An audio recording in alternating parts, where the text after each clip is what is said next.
Purposely. Your life, God's purpose. Listen at onpurposely.com.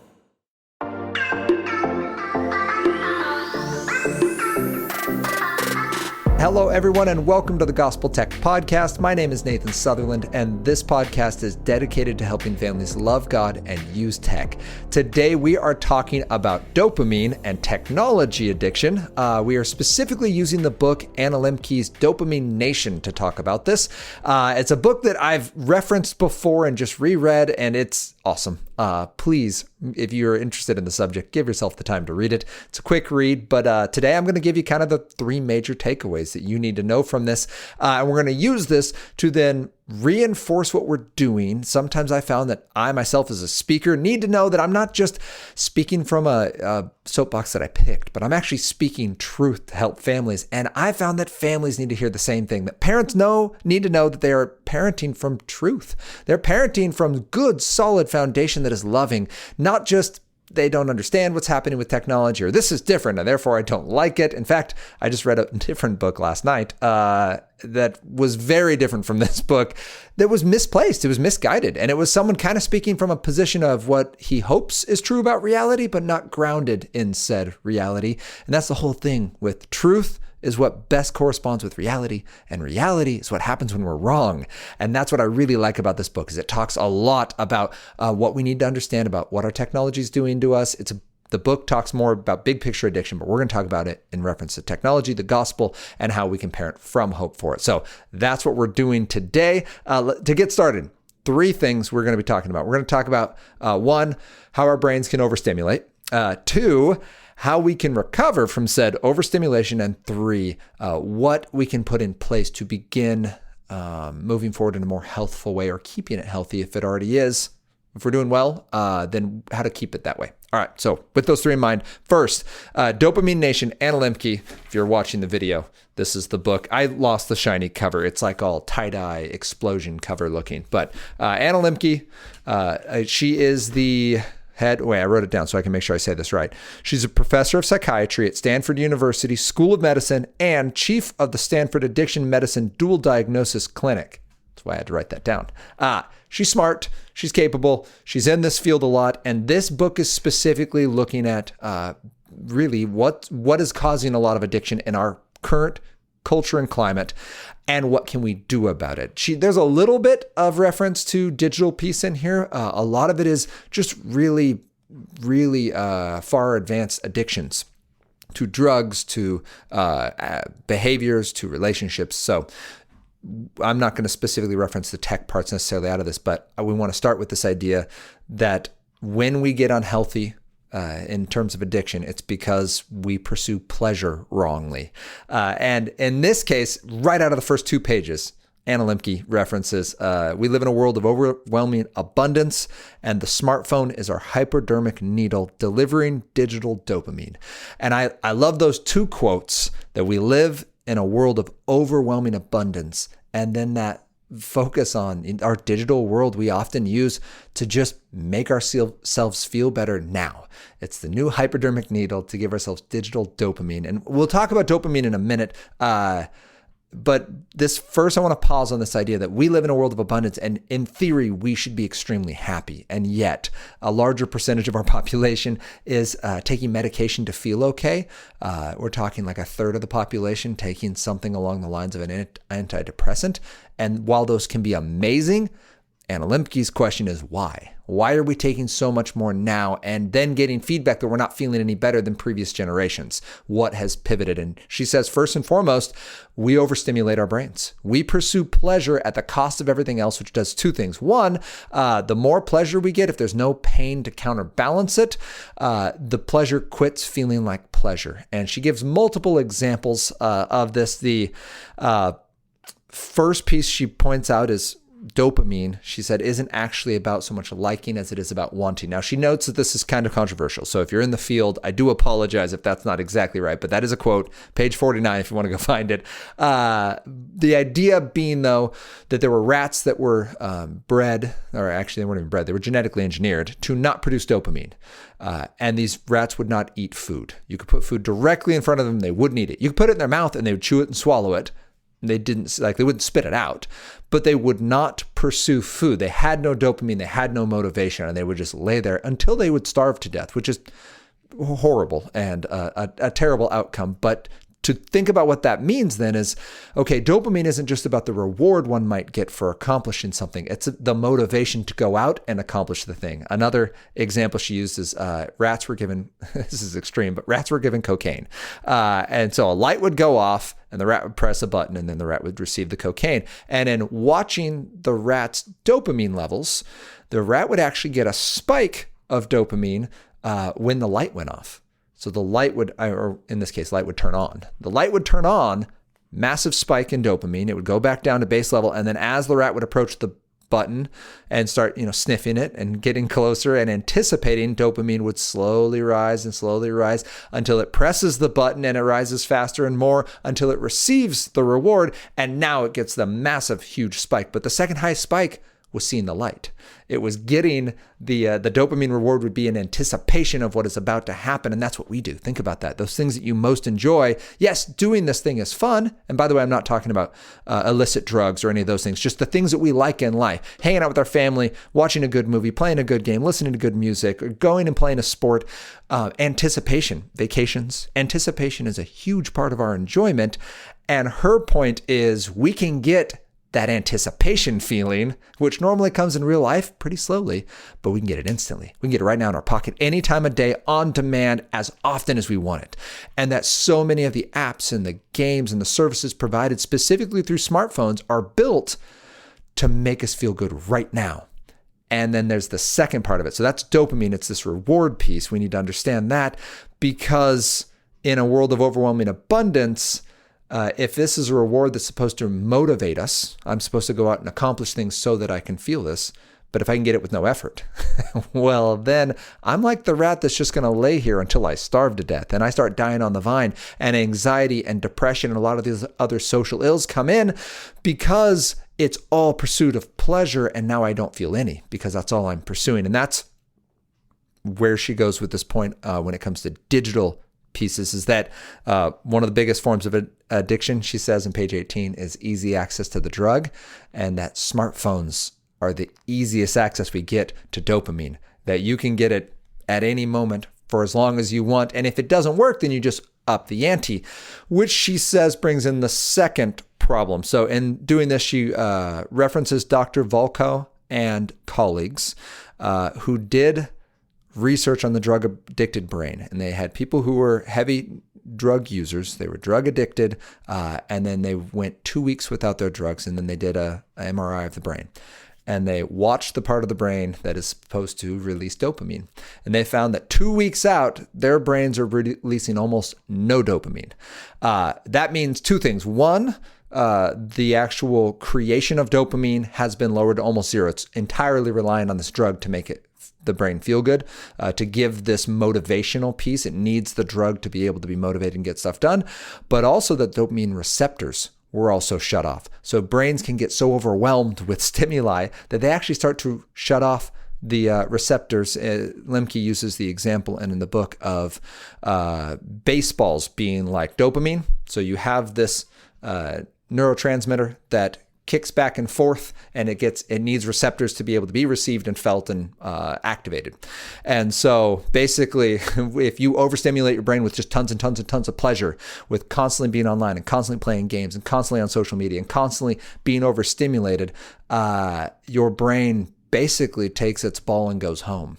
Like at first, it'll stop having so many people catching, like, great, we can't have 10 of you, we need 3 of you, right? And so that's problematic in real life because there's just not enough stimulation in real life to make those 3 count all the time. But then there's also the fact that just at some point the balls quit being thrown because it's overwhelmed. It's like people from the stands are just throwing thousands of balls onto the field and the players are like, we're done here, we don't need to be here. And so then if the outside dopamine reward trigger goes away, so you quit playing video games, or you quit listening to music, or you quit watching the show, or you walk away from social media, or you don't have your smartphone on you this week, or whatever it is, and your brain isn't producing enough and doesn't receive enough, then you get a 2-week lull. The good news, though, is that after 4 weeks, the brain can learn to receive and send dopamine at healthy levels again for most people. Obviously, she's working in cases where there's extreme addiction being used here. We're talking like cocaine for years. Some of those brains don't recover the same, and there are other interventions that are needed to allow that brain to feel happy and successful and just joy of normal life, like seeing the sunrise again, the same way that a healthy brain would. But that isn't the case, as far as we can tell right now, with video games and with social media and with a lot of our digital overstimulation. We can simply take a break. But listen to that number. She said 4 weeks. And that 2 weeks with the 2 dead spots in the brain that aren't producing and receiving anymore the normal amounts of dopamine, that means that life feels lame. So if you have a child, we talk about reset before. How do I know if tech is healthy? I look at relationships and responsibilities, emotions, sleep, enjoyment, and time. This is the emotions enjoyment piece. This is emotionally, I need this thing to be okay. And enjoyment, nothing else is fun. This is the only thing that gets me to a 10 out of 10 anymore. Everything else wilts. It's not that I do this because I like life and I happen to do this as part of me liking life. This is what I enjoy. And that other stuff is just stuff I get through. So Lembke is saying we need 4 solid weeks of recovery. If you've gotten to the point where like, this is bad enough, we're trying to modify it, we're trying to just adjust it, which we'll talk about that in a minute too. But we've adjusted. Sometimes though, it just needs 4 weeks away. And if you're not sure if it needs 4 weeks away, try taking them. Go 2 weeks. Set a 2-week goal. Say, hey, we're going 14 days as a family. Here we go. This thing's getting cut out. We're putting the tablet away. We're putting the screen away. We're turning off our TV. We're disconnecting our internet. Whatever it is for your family. We're not going to use smartphones or your specific child. Hey, you don't get a smartphone. You're just going to use the family resources. Okay. Then what happens? At 2 weeks, if life is about as bad as it gets, that's our sign, right? Yes, there was something going on at an actual neural level inside the brain that was being impacted by this form of stimulation. And now we need a plan to do that. And the plan would be a slow rollout. We'll get to that in section 3, the being radically honest and how pain is a relation to pleasure. But in this case, just know that we pursue pleasure at an incredible rate. And I mentioned video games, social media, streaming, favorite music, but we also get into things like checking the news or things that we know are unhealthy, but we do anyways, like looking at pornography, which is specifically referenced in this book frequently. Email can even do this. And yes, drugs can do that. Even those things like cannabis that we try to convince ourselves are not addictive, specifically are referenced as being addictive because it's an easy way to feel good as soon as I want, but it's known to cause anxiety. And oftentimes when used to deal with anxiety, cannabis can actually just be fixing the last hit of cannabis we took, at which point the 2 to 4 weeks still applies. So not related to our tech, but it's in the book. So I thought I'd bring it. I love this point. Pursuing pleasure for its own sake, hedonism. And her quote is, leads to anhedonia, which is the inability to enjoy pleasure of any kind, from page 57. In referencing this, she references Dr. Tom Finucane. Wow, I'm sorry. Finucane. Finucane. And he says, we are cacti in the rainforest when it comes to the digital stimuli we're around and living in a culture that pursues pleasure with everything it has. We are designed for a certain amount of enjoyment. That's the way our brains are set up. It's the way relationally we're set up. And we are watching our culture pursue pleasure with everything it's got, and it's killing us. We are trying to feel good every second of every single day to the point where we will pursue that over things we need. And in doing that, we're swamped. And there's only really 2 options. We either need to turn off the faucet, we need to get cover, we need to redirect the flow of all of this pleasure that is overwhelming us, or we're going to drown in it. It's not simply something that we can adapt to. We are not seeing brains adapt to this level of overstimulation. And when they do adapt, they adapt by doing things like what the addict's brain does. It adapts, but just shutting down parts of itself because it doesn't know what else to do. So this is what we're working on. We adapt to our choices, and it is very loving and deliberate to recognize, using a reset, if this technology is healthful, and to build hedges. Hedges are perfectly reasonable. Put a barrier between yourself, your family, not yourself and your family, yourself and family, and those digital stimuli. Create a hedge around your network. Go back and listen to the start here on building a hedge, but around your devices and around your family. The conversation needs to happen because Well, we know that technology and overstimulation causes problems with sleep, academics, friendships, anxiety, depression, motivation, and all of this is related to the technology that we're ingesting. It doesn't necessarily mean it's causal. It might be symptomatic. Something else could be wrong. Therefore, we go to technology and therefore these things happen. But the tech isn't helping. That's the point. I feel anxiety. I feel good when I'm on social media, but I feel worse when I walk away. There's a article, I guess not an article, it was a announcement, a research piece that came out from Vivek Murthy's department, the U.S. Surgeon General, who said this last year, that very thing. He's like, when we research, when we talk to kids, we are hearing that they like social media. There are positives to it. Connect with friends, enjoy yourself, learn news and information, what's going on in the world, and they're coming away overstimulated. They're coming away anxious, and it's driving a cycle where they keep going back to it. So the best thing we can do, build a hedge, open the conversation, and recognize that this could be an issue, and sometimes we need to take a step back, which is the second thing. Recovery, if the first thing is we can get overstimulated, the second thing is that recovery starts with abstinence. We reset the brain's reward pathways. Abstinence can be kind of a bad word in certain parts of modern culture, especially when it comes to technology, because it starts to sound like, hey, you're just hiding your head in the sand. You're not dealing with the real world. We have to prepare our children to go out there and to live in this digital space. And I'm saying exactly, we have to teach our children how to live in this digital space, how to redirect some of this torrent of overstimulation or of stimulation that can be overstimulating, of just constant reward and pleasure that our culture puts out there and that is considered just part of how people live life. How do we raise up our children in the way they should go in this? We train them that when it gets unhealthy, how to spot it. We have tools to help us, and abstinence is one of them. This is where hedges come in. In this book, though, she calls it self-binding. And I love this because it literally is building the hedges. So for self-binding, she goes with 3. The first version of self-binding, this is what you will use for any amount of time, but can be used for 4 weeks. The first is you're going to self-bind yourself in terms of space. Just give yourself physical distance. So with our family, this would be when we're using devices, this would be like a device hedge. Hey, this particular object, we're just not going to use it for the next 4 weeks. We're going to put it away in a closet, in a box, sell it, whatever it is. We're just not going to have it around so we don't have the visual trigger. We don't have the emotional triggers. We don't have other people using it and you have to see it. Like, we're going to remove this thing. This is number 1, to practice self-binding in this abstinence and reset of the mind, not reset the acronym, but rebooting the mind, let's call it that, and allowing ourselves to come down from our need for outside stimulation to feel happy and okay in life. So I like that self-binding. Make yourself a space limitation, or another way to limit it is just to a physical space. This is only going to be used in this space. So we're going to only use devices in a public space in our room. The living room, the kitchen, this is the only spot where this device can be used. We're going to bind it to that spot so that when you walk away, you're not constantly thinking about it. Another way to do that. The second is you can bind it to time. So we talk about time in a reset. We talk about time in the family part of building a hedge, that you need to talk about content. You need to talk about time. You need to talk about priorities. In hers, she talks about time limits and time. Oh my goodness, I forgot it. Time limits and, finish lines.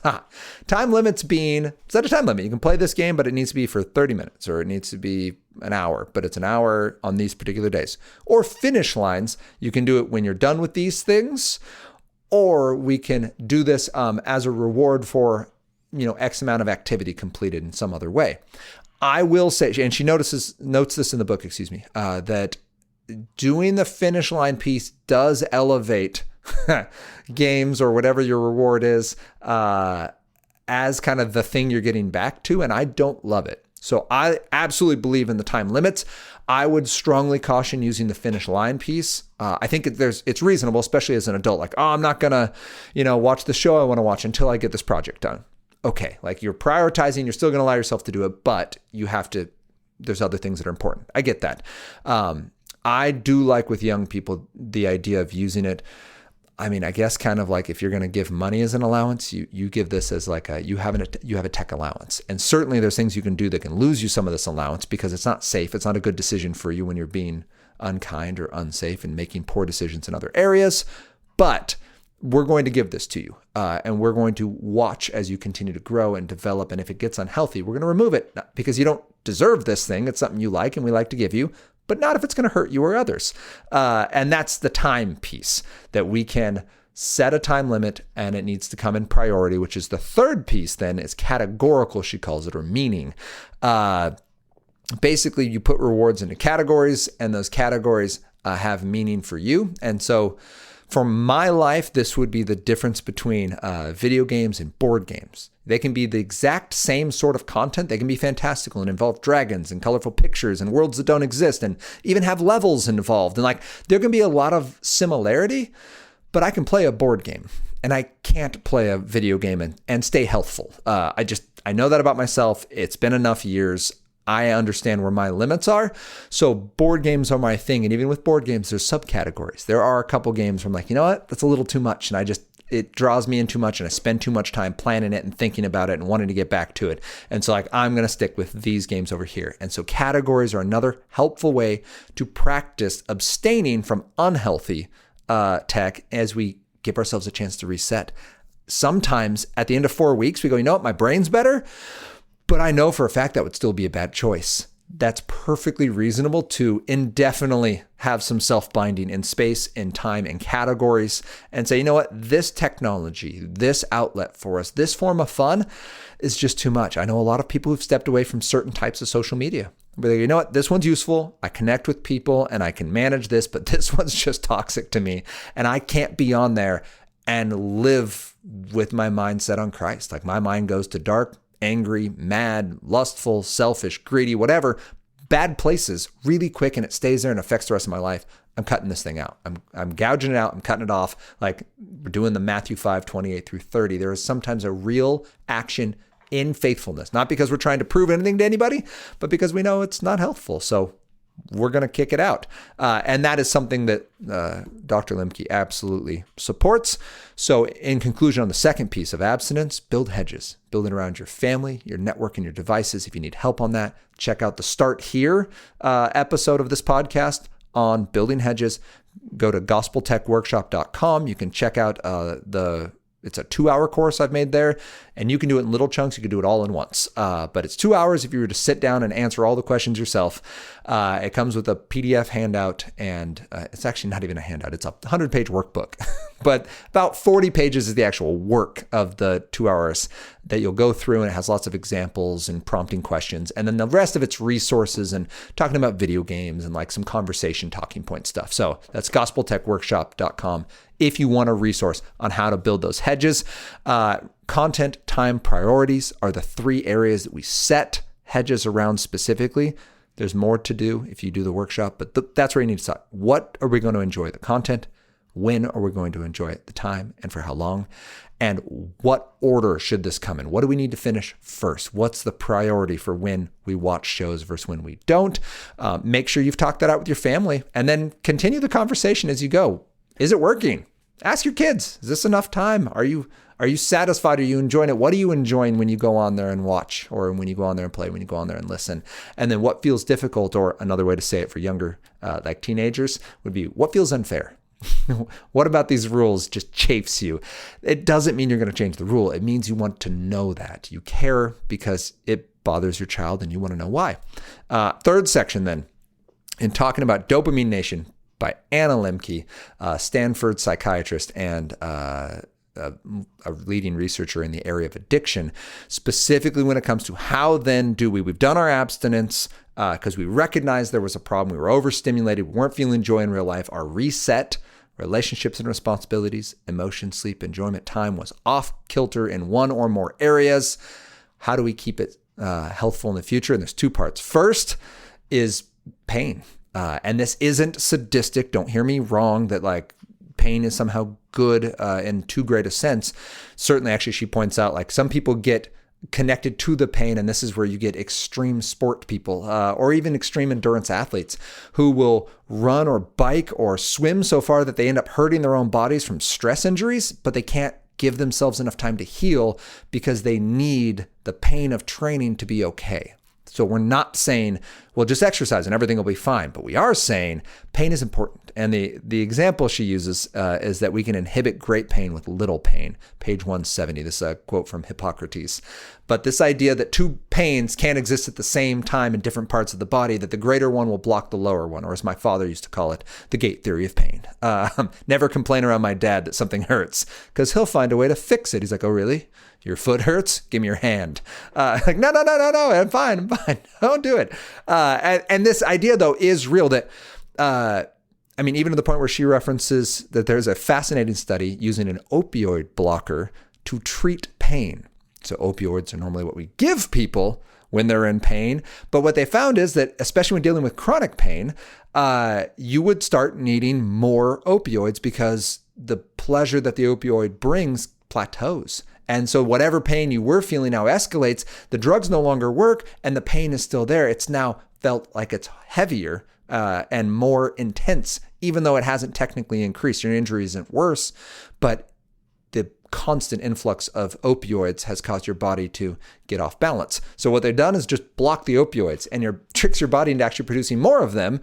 And so even though you don't have any in your system, your body feels less pain because it's creating more of them to try to overcome the blocker that's in place. It's like the reverse of what happens when you give it too much pleasure.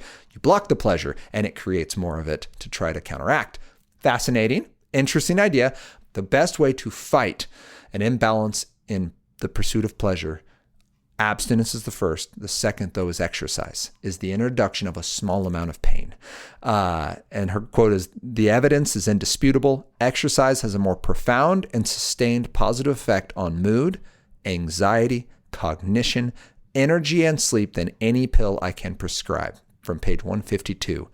So she's not talking about becoming a marathon runner, although if that's your thing, please begin training. She's saying go for a walk. Get outside. Maybe bring a friend with you and tie two positive things together. Maybe go walk a park. Maybe it's go for a hike, and maybe even bring a camera and take pictures of nature and cause yourself to be quiet. Bring a notebook and journal. But the idea is getting out into nature and experiencing the pain of exercise, of movement, of being alive in the real world, and how slow and mortal we are is really important when recalibrating ourselves in a world that is overstimulated, especially when we've been pursuing happiness in escape, happiness in our smartphone and in our digital escapes and in our work. This reminds me of the Calvin and Hobbes cartoon that Anna gave me one day. And it's Calvin's dad, and it shows him going out on a bike ride, and he's all happy, and he is out in traffic, and he's falling down a hill, and he has a flat tire, and he's, just generally like having a terrible day. And he comes back home, and he's in the bathtub. Oh, and partway through, Calvin is laughing at him leaving in his shorts, and is laughing at him coming back all scratched up. And then he's in the bathtub, and he says, the secret to enjoying your job is to have a hobby that's worse. And there is some truth in that. As a cyclist, I can acknowledge that.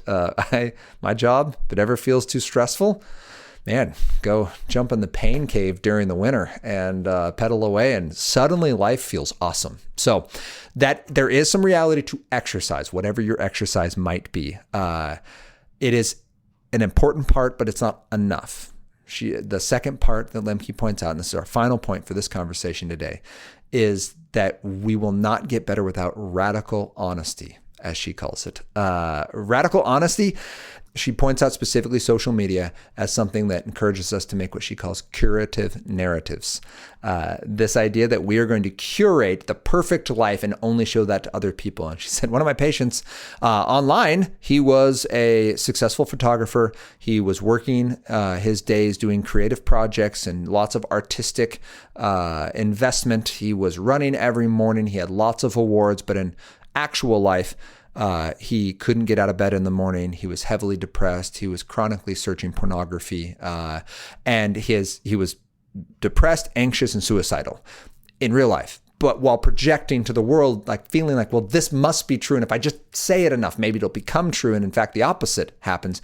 He recognized the lie, and he didn't know how to be honest about it. And that's where seeking professional care for him was valuable and important.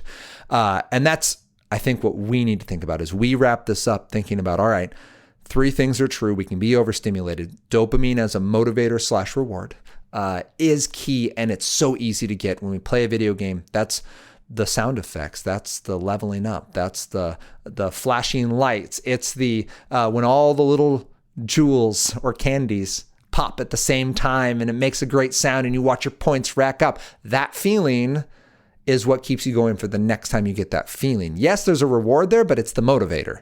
It's the carrot that keeps you going out. The problem being, sometimes the rest of life feels less awesome. So what do? Abstinence.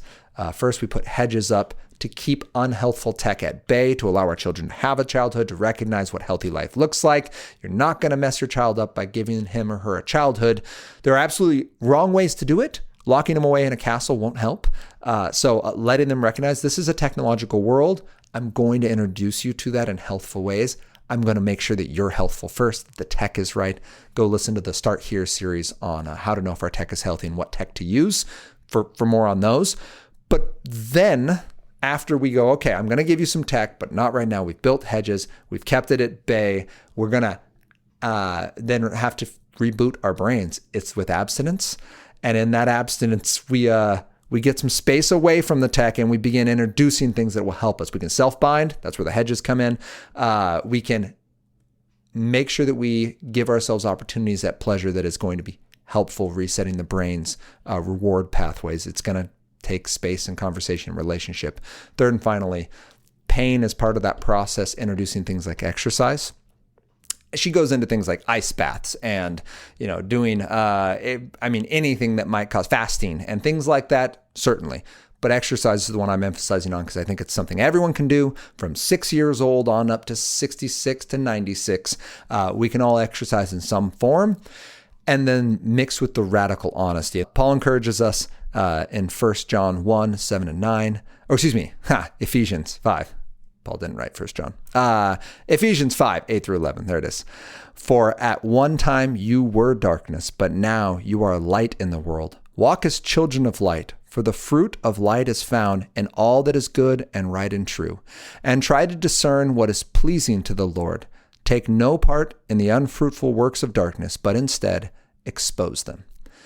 This idea that it is incredibly loving to say out loud what we've done wrong and to expect our children to do the same, to draw them out, to encourage them, to model it, to teach them that, to set up accountability in your home along with those hedges, not to catch them doing wrong, but to promote the conversation. When this goes wrong, we're going to talk about it. Yes, there's that pro-social piece of like, oh man, my parents are going to find out. I don't want to make a mistake. Sure, there's that.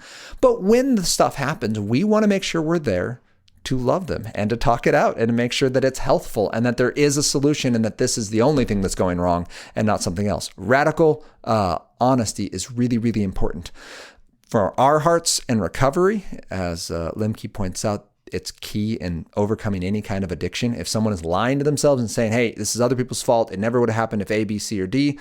I would do better if these people just helped me more, that those people don't get better. That the people who get better say, I have a problem. I need help, and I'm going to be the one taking responsibility for my actions from here on out. I'm going to admit when I made a mistake, and I'm going to admit it because I know these people are here to love me and help me. They're not here to shame me. They're not here to mock me. They're not here to prove that I made a mistake. They're here to help me not be a mistake, right? I know that this doesn't define me. This describes me, and therefore, I'm going to bring it to my mom and dad. I'm going to bring it to my friends, my family. I'm going to bring it to this group who's agreed to love and care for me, my church members, my community group, whatever it is. That's key. And then the second verse, this is 1 John this time, from John, not Paul.